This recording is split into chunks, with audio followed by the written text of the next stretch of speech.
यो गर्मी महिनामा चाहिँ के हो भने नि यो गर्मी महिनामा चाहिँ कसैको एसी कुलिङ हुँदैन होइन, कसैको हावा राम्ररी आउँदैन, अन्त त्यहाँबाट समस्या थाहा हुँदैन।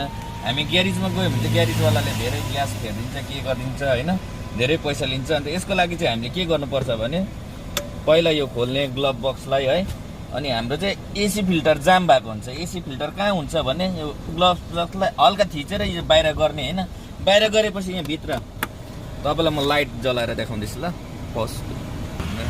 अनि यो ग्लभ्स खोलेपछि चाहिँ यहाँनिर तपाईँको एसी फिल्टर यहाँ बसेको हुन्छ, हेर्नुहोस् यसको नि अप डाउन हुन्छ। टक्क यो खोल्ने हो अनि यसलाई हेर्ने यो चेन्ज गर्ने टाइम भएको छ कि मैला भएको छ कि है साथीभाइ, नभए चाहिँ के तपाईँको यो सर्ट भएको छ ऊ सर्ट भएको छ भनेर हालत त्यस्तो भएर छ मैला भएर है, अलिक हावा चिसो नआउने कारणले यसलाई चाहिँ सफा गर्नुपर्ने हुन्छ। कति चाहिँ धुलो मैलो छ यहाँ हेर्नुहोस् त, देख्नु हुँदैछ धुलो मैलो होइन त, हेर्नु त यस्तो जाम भएको छ। अन्त कहाँबाट चाहिँ यो हावा पास हुन्छ त, यस्तो जाम भएर चाहिँ साथै केही गर्नु पर्दैन। यति गरेपछि नयाँ फेरिदिने, साह्रै मैलो भएको छ भने होइन, साह्रै मैला भएको छ भने चाहिँ नयाँ लगाइदिनु साथीभाइ, म चाहिँ भन्छु।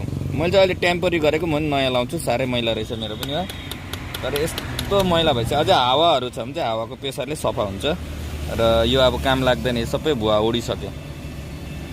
ल पस गरिदिनु, पस सकेपछि साथीभाइ यसलाई जसरी निकालेको थिएँ होइन त्यसरी नै लाउने, केही छैन।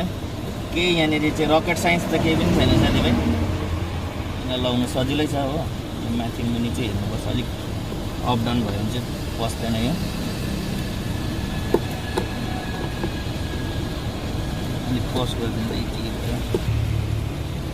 र यसरी ठ्याक्कै यो लगाइदिने हो। लगाइसकेपछि यसलाई यो लक गरिदिने।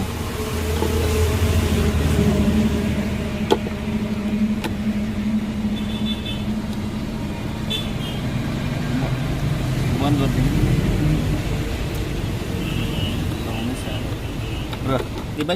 र यसलाई भित्र हाल्ने कसरी भन्दा यो खोल्दा पनि मैले टेक्निक छ यसमा खोल्ने लाउने। यो कसरी, यो त छिरेन, खोल्नु त खोल्यो, यसलाई अलिकति निचोर्नुपर्छ। यसरी निचार दुई पाखाबाट निचारेर टक्कै यो भित्र लक हुन्छ यसरी साथीभाइ। र हाम्रो एसी अब हावा अलिक तगडा आउँछ, कुलिङ हुन्छ, हेरौँ ट्रायलमा। ल हुन्छ साथीभाइ।